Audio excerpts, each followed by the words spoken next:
आम्ही 23 तारखेला शाळा सुरू करणार नाही हे आम्ही शासनाला याआधी सुरुवात कळवलेलं होतं. कारण माननीय उच्च न्यायालयाचे विदर्भाबद्दल वेगळे आदेश आहे की 26 जूनच्या आधी शाळा सुरू करू नये. आता कायद्याचं उल्लंघन होऊ नये म्हणून त्यांनी ते थोतांड केलेलं आहे की 23ला शाळा सुरू करा आणि 29पर्यंत फक्त सकाळच्या सत्रात शाळा चालवा.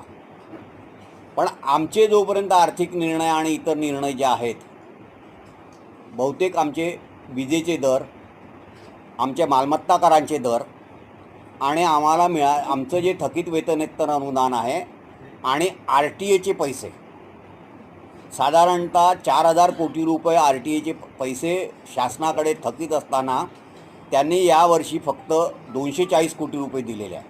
आणि तेही 240 कोटी रुपये यांना देताना आमच्या वेतनेतर अनुदानातले पैसे त्या ठिकाणी ट्रान्सफर केलेले आहे.